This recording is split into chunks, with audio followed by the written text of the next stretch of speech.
Welcome to the channel. In this video I want to talk about my Space Marine army known as the 13th and where they are now.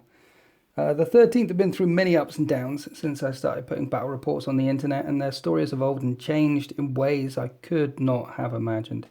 It can get complicated. The Battrets on YouTube and DZTV have become little stories, and they're often interconnected or based in the same system or on the same world, or they follow the same enemy across a number of battlefields. And throughout this, their narrative has grown and the story of the 13th has evolved. And then back in the real world, chapter tactics have changed. So I've had to think hard about what I wanted to do with them. So I thought now was a good time to stop and take stock. We're taking stock. I want to briefly, or as briefly as I can, talk about the 13th and what they've been through and where they are now and what the future might bring and what chapter tactics I'm gonna pick. So this is not a story time, it's more like a summation. I'm doing this as much as myself as for you. It's my Avengers Endgame moment. It's my life after the snap moment. Big things have happened, big changes. So let's underline them and move on. And then we will all know where I am. I'll know where I am and it gets confusing. Good, right? So my Space Marines were born out of the fires and destruction of the 13th founding over 3,000 years ago, and it's where they draw their name from, not from their cousins from the 13th Legion. They were first survivors and diehards from multiple broken chapters born during the Reign of Blood, and for the first 1,000 years it was not going well, and they were barely hanging on.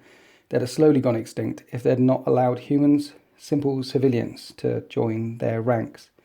The first humans to join the 13th were rescued along with a Grand Cruiser that was renamed the Start of Things, and they were rescued from the clutches of the Cabal of the Last Hatred. And as these humans had no place else to go because their home had been destroyed, they joined forces with the Space Marines. And in that moment, the 13th Fleet was born. I cover all this in the story times that are on the channel. Now over time, over the centuries, the fleet has grown to become more than 100 civilian craft and 50 odd ships of the line. And because of the fleet, the Space Marines were able to grow, to find new recruits, to make allies, and the story of the 13th changed from one of desperate survivors to a powerful military force. And their first and greatest allies were the Penitent Forge of the Adeptus Mechanicus. 2,000 years ago, the Penitent Forge were charged by the priesthood of Mars with destroying Galmech, a demon forge world in the Maelstrom controlled by the Wordbearers Traitor Legion. And it was a suicide mission. And the Penitent Forge knew it, and so they called on the wider Imperium for aid, and no other force, apart from the 13th Fleet, came to their aid. Now, I always knew the 13th and the Penitent Forge were good allies, but why they were allies, no idea. But after the Galmech incident, we found out together, and that's a campaign that's over on deploymentzone.tv. Anyway, before the coming of Guilliman and the Great Rift, the 13th were a renegade chapter. They were not a chaos force. They were never a chaos force, just unsanctioned and hated by the Inquisition. And then after the Great Rift, everything changed. Honestly, I think the philosophy, the spirit of the 13th is more in keeping with the older Imperium that the Imperium that Guilliman woke up in. So when 8th edition hit, I thought long and hard about whether to keep the 13th as a renegade force and not add any Primaris Marines to them at all. Not touch the old 13th. I could have painted my new Primaris models another colour, and I nearly did. My Primaris Marines were almost Iron Hands. But I think Guilliman would have liked the 13th, and so in our little narrative, he did, and the second company of the 13th were born, Primaris recruits from Macragge, and we found that out together too. So the narrative shifted. The 13th were legit, raised up by the Lord Commander, and with the Imperium split in two and demons popping up all over the place, they threw themselves into the fight. They got particularly busy in the Orpheus sector, but also got dragged into the wider conflict. And near Vigilus, a portion of the fleet engaged with the fringes of Abaddon's 13th Black Crusade. After successfully defeating the Eternal Slaughter at Grand Dias, Sol Garo pressed deeper into the cluster, determined to reach Abaddon himself, but it was too much.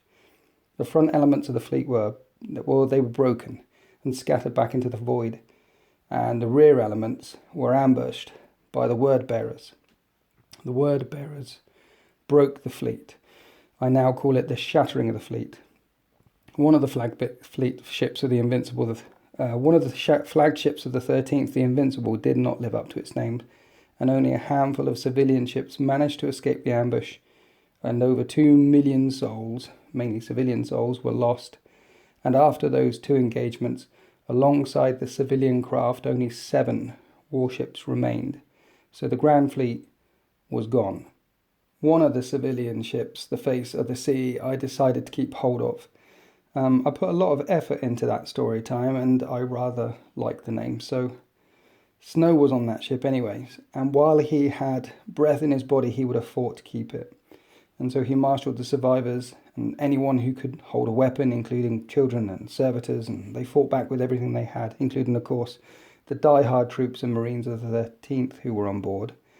And when the word bearers blew out the atmospheric processes, they killed hundreds of thousands, but those that survived were very, very angry. I think there was only about 7,000 souls left by the time it was all over. 7,000 out of 1 million. But the Face of the Sea was saved. Then, after the shattering of the fleet, the Penitent Forge came to the aid of the 13th. The Penitent Forge are also a spacefaring force, only much, much larger, with Titans and floating manufactorums. And these 2 old allies will now stay together for the next few years and combine their strengths where necessary. So the old 13th fleet is gone for now. Instead, it is the combined fleet. When you hear me talk about the combined fleet, I'm referring to the 13th and the AdMech floating through the void as one. And how long this union will last, I don't know, but we'll find out together too. So now that brings us up to the present day and back in the real world, where a new Space Marine Codex is dropped. Chapter Tactics were introduced in 5th edition, and before 5th edition they weren't a thing. There were other things, but Chapter Tactics were not it. Since 5th edition, the 13th have used different Chapter Tactics at different times to represent the fact they're a crusading force of Space Marines drawn from many different chapters. But now we have successor Chapter Tactics, as well as first founding Chapter Tactics, tactics for everyone. So I had an interesting decision to make, what to do with the 13th, and I was torn. It wasn't an easy decision to make. I've used different first founding tactics for the last 10 years since they were a thing, and did I really want to change? Well, for the second company of the 13th, it's all very simple. They're from Macragge, trained and indoctrinated into the Ultramarine way of war.